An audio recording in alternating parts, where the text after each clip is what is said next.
Comedy ISBT के लिए करना होगा अभी और इंतजार। आईटीए सीईओ पहुंचे कार्य प्रगति देखने। जनवरी में शुरू करने का था लक्ष्य, अब मार्च में शुरू होने की संभावना। फिलहाल क्लीनिंग और कलरिंग का काम जारी, एक ट्रस्ट भी लगना बाकी। 32 ऑपरेटर्स के ऑफिस, 37 दुकानें, रेस्टोरेंट और अन्य सुविधा के साथ शुरू होगा ISBT. ITA CEO RP Ahirwar ने कार्य प्रगति का जायजा लेकर कहा, संचालन के लिए एजेंसी और मेन पावर जरूरी है। जल्द निविदा बुलाई जाएगी। फिलहाल निर्माण एजेंसी काम करेगी। आईएसबीटी के मार्च तक शुरू होने की संभावना है। ये इंटर स्टेट बस टर्मिनल है 15 एकड़ क्षेत्रफल में और MR10 के ऊपर कुमरेड़ी में बन रहा है। और इसका जो निर्माण कार्य है लगभग अंतिम चरण में है, आपने भी इसको देखा। और इसकी क्लीनिंग और सफाई जो है उसका काम चल रहा है।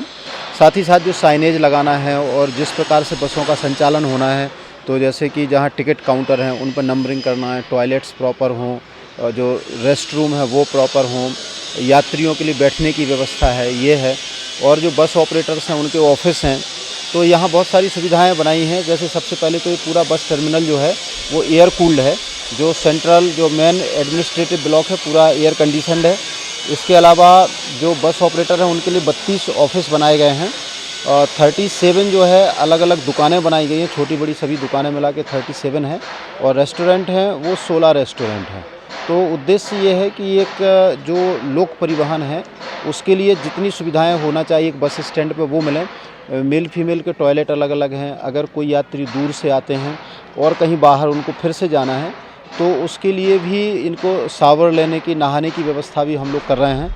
साथ ही साथ जो ड्राइवर कंडक्टर हैं उनके लिए भी अलग से पूरा एक बिल्डिंग बनाई गई है, पूरा ब्लॉक है, उसमें वो रेस्ट कर सकते हैं। उनके लिए भी टॉयलेट, नहाने की व्यवस्था, वाटर कूलर, ये सब व्यवस्थाएं की हुई हैं।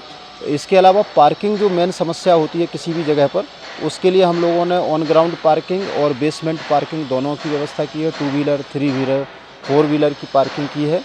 तो ये भी बन के लगभग तैयार है हमारा। इलेक्ट्रिफिकेशन पूरा हो चुका है। कलरिंग और क्लीनिंग का काम चल रहा है। एक ट्रस लगना बाकी है, तो उसमें 1 सप्ताह के अंदर ये एक्चुअली वो बन के आ गया है, परंतु उसकी फैब्रिकेशन जो यहाँ मौके पर होना है वो बचा हुआ है।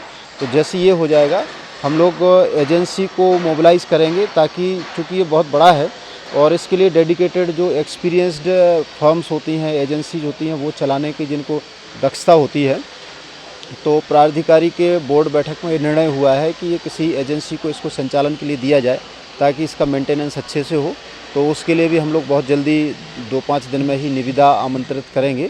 और तब तक के लिए जो हमारा निर्माण एजेंसी है उनको हम लोगों ने दे दिया है, तो वो तब तक इसका संचालन करेंगे।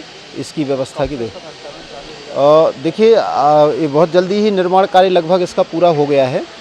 थोड़ा बहुत काम बचा हुआ है और जैसे ये होता है वो एजेंसी मेन है। इसमें एजेंसी को मोबिलाइज़ करना, चलाने वाली टीम लगना, और वो काफ़ी बड़ी संख्या में लोगों को लगना है।